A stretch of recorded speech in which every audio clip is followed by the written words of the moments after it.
Bienvenue à tous, ravi de vous retrouver pour votre édition Atlantique. Réduire la quantité de déchets à la base afin d'en diminuer le volume à incinérer.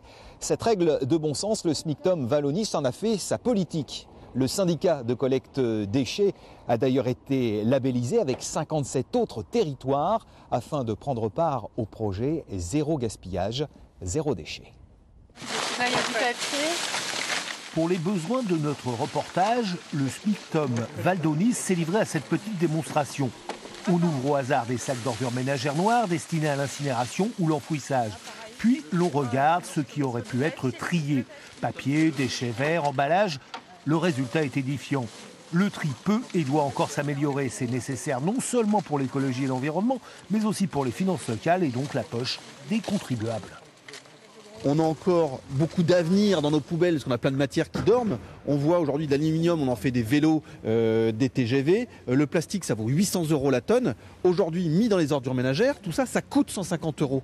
On estime qu'on a au moins 2 à 3 millions d'euros de produits qui dorment dans les poubelles des gens parce que le tri n'est pas fait. Il faut tordre le cou à cette idée de se dire que je trie, ça coûte plus cher. C'est pas vrai. Le territoire couvert par le SMICTOM est pourtant déjà modèle pour le traitement des ordures, classé au 6e rang national pour sa politique de tri et de recyclage.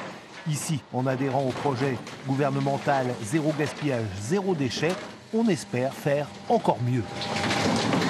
Notre mission de base, c'est d'augmenter le tri sur le territoire par des actions volontaires, donc 30 kg de moins par habitant sur la durée du mandat, arriver à 165 kg dans le sac noir, et après développer l'ensemble des filières pour favoriser le tri sur les ordures ménagères, mais aussi dans les filières déchetterie.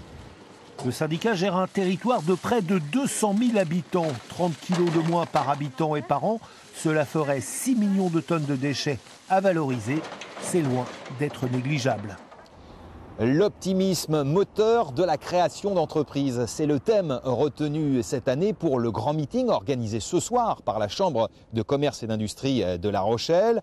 Plusieurs entreprises sont en lice pour être récompensées. Nous avons rencontré l'une d'entre elles. Parrainer une ruche en échange de quelques pots de miel, c'est possible grâce à l'entreprise Un Toit pour les abeilles. Après 4 ans d'activité, la PME rochelaise dirigée par Régis Lipinois commence à être victime de son succès. Entreprises ou particuliers, nombreux sont ceux qui sont tentés par l'expérience. Ici, par exemple, on a une ruche particulière, donc une famille qui parraine une ruche.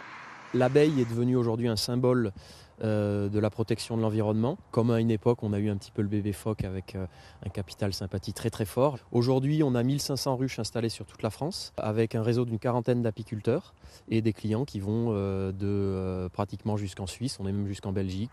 Aujourd'hui, 5000 particuliers et 600 entreprises ont accepté de jouer le jeu et se partagent environ 100 000 pots de miel. Moyennant 900 € par an, l'imprimerie rochelaise s'est facilement laissée convaincre. Nous, dans notre métier, on travaille le papier.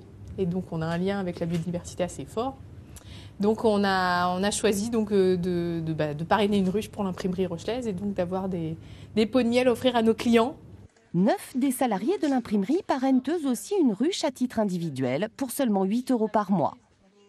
Même si effectivement ça peut paraître un petit peu entre guillemets dérisoire à certains, on sait très bien le rôle que jouent les abeilles dans la pollinisation. C'est aussi une autre façon de préserver l'environnement et puis de penser un petit peu à nos enfants. Une 40aine d'entreprises en France proposent aujourd'hui le même service, mais pionnière dans ce secteur, la société rochelaise reste une référence et ne craint pas la concurrence. Son objectif, séduire de nouveaux clients grâce à cette gamme de cosmétiques à base de miel qu'elle vient tout juste de lancer. Le chantier des Franco apporte depuis plusieurs années maintenant une aide précieuse aux artistes en devenir. Elle permet aussi de former des profs de primaire, de collège et de lycée qui à leur tour transmettront leur savoir artistique à leurs élèves. Nous avons assisté aujourd'hui à l'une de ces sessions. Ton amour me fait baisser le temps. Voici Louve, groupe pop français débutant. Ces 4 jeunes femmes sont sur la scène du chantier des Franco, accélérateur de talent. Une semaine pendant laquelle ces artistes bénéficient des attentions et conseils des 2 coachs, scéniques et vocales. Louve et les autres artistes de cette session sont des autodidactes qu'il faut accompagner. Ton amour me fait peur, ton amour me fait peur. Ils n'ont pas une technique vocale. Ça, c'est Il y en a d'autres qui ont une voix naturelle qui est ce que j'appelle des larynx en béton. Et ça, c'est parce qu'on n'est pas tous pareils devant la nature. Et donc, à eux, on va leur dire pourquoi ils chantent aussi bien. Et on leur donne des pistes pour que la voix soit entretenue et pour qu'elle dure. Et puis, le troisième cas de figure, c'est les gens qui chantent pas du tout. C'est-à-dire qu'ils chantent, ils défendent leur truc, mais ils n'ont aucune technique. Donc, nous, on est là pour les aider avec la technique pour qu'ils puissent s'exprimer maintenant et à long terme ce qu'ils ont envie de dire. Spectateurs assidus durant une courte séance des enseignants du chantier des profs, un stage national sur le thème de la chanson au cœur de l'éducation artistique et culturelle. 25 participants venus de toute la France et même d'un peu plus loin, à côté des intervenants théoriques, des artistes et la découverte de la scène en live. Moi qui travaille avec un public d'éducation prioritaire, avec des enfants en éducation prioritaire, comment utiliser la chanson pour les ouvrir à la culture et à l'expression de soi, surtout parce que c'est quelque chose qui me tient à cœur. On a espéré que ça peut faire des contacts avec des autres qui ont le même intérêt, la musique. Tous repartiront vers leur classe, plus riches de cette nouvelle expérience.